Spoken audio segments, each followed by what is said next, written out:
दोस्तों अगर आप भी रोहित शर्मा और यशस्वी जायसवाल को शानदार खिलाड़ी मानते हैं तो वीडियो को लाइक जरूर कीजिएगा।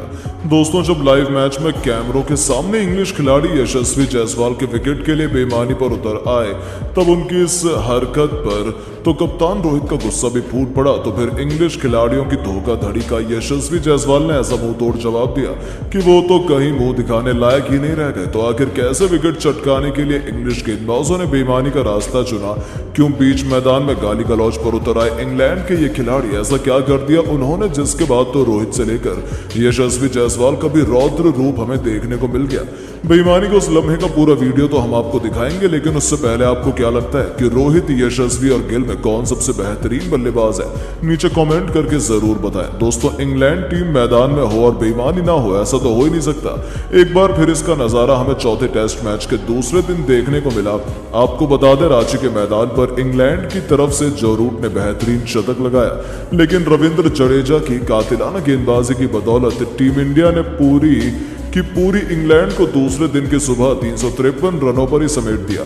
अब भारतीय बल्लेबाजों पर इस लक्ष्य का जल्द से जल्द पीछा कर उनकी लीड खत्म करने की जिम्मेदारी थी, लेकिन टीम इंडिया को कप्तान रोहित के रूप में बड़ा झटका लगा और हमेशा की तरह एक बार फिर यशस्वी और गिल टीम इंडिया को मजबूत स्थिति में पहुंचा रहे थे। लेकिन इस बीच उनके विकेट के लिए इंग्लिश खिलाड़ियों ने ईमानदारी छोड़िए बेईमानी का ऐसा रास्ता चुना कि एक बार फिर पूरी दुनिया में उनकी न केवल बदनामी हुई बल्कि उनका असली चेहरा हर किसी के सामने आ खड़ा हुआ। जो यहां आपको बता दें, इंग्लैंड 353 रनों के जवाब में यशस्वी जायसवाल शानदार बल्लेबाजी कर रहे थे। उन्होंने 40 रन भी बना लिए थे। गिल के साथ मिलकर टीम इंडिया को 68 रनों तक पहुंचा दिया था, लेकिन तभी 20वां ओवर लेकर आए ऑली रॉबिन्सन। हालांकि उनकी भी बेरहमी से पिटाई हुई थी, लेकिन आखिरी गेंद पर यशस्वी जायसवाल अपने जाल में फंस गए। उनकी आखिरी गेंद पर यशस्वी के बल्ले का बाहरी एज लगा, गेंद विकेटकीपर बेन फॉक्स के हाथों में गई और विकेट के लिए पूरी इंग्लिश टीम ने जोरदार अपील की। यहां तक कि इस पर इंग्लिश खिलाड़ियों और कप्तान बेन स्टोक्स ने विकेट का जश्न मनाना भी शुरू कर दिया, लेकिन अंपायर ने जल्दबाजी में अपना फैसला नहीं सुनाया। उन्होंने थर्ड अंपायर के पास इसे भेज दिया और जब अंपायर ने थर्ड अंपायर से पूछा तब स्टेडियम की बड़ी स्क्रीन पर साफ तौर पर दिखा कि गेंद ग्लव्स में जाने से पहले ही जमीन से गिर गई थी और बेन फॉक्स बेईमानी कर रहे थे। जैसे ही उनकी असली सच्चाई पूरी दुनिया के सामने आई, मानो रोहित का तो गुस्सा फूट पड़ा। आखिर हो भी क्यों ना, इंग्लैंड को विकेट नहीं मिला तो उन्होंने धोखाधड़ी का रास्ता अपनाकर अपना असली चेहरा दिखा दिया। तो वहीं थर्ड एम्पायर के फैसले से इंग्लिश खिलाड़ी बिल्कुल भी खुश नहीं थे। उन्होंने तो एम्पायर से ही बहसबाजी और यशस्वी जायसवाल से गाली गलौच और लड़ाई करनी शुरू कर दी।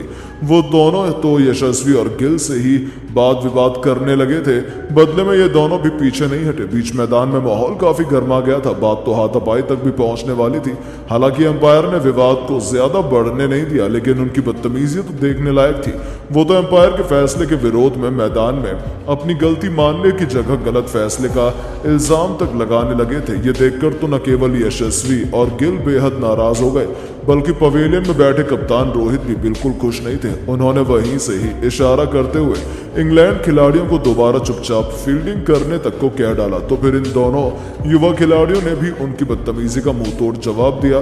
न केवल उन्होंने चौके छक्कों की झड़ी लगाते हुए टीम इंडिया को 90 रनों के पार पहुंचाया, बल्कि अपनी धाकड़ बल्लेबाजी से ऐसा तहलका मचाया कि इंग्लिश खिलाड़ी तो अपनी गलती पर ही पछताने लगे। आखिर हो भी क्यों ना, उन्हें विकेट नहीं मिला तो वो बेईमानी कर सकते हैं। इस बात का सबक भी यशस्वी और गिल ने उन्हें सिखाते हुए उन्हें कहीं का नहीं छोड़ा।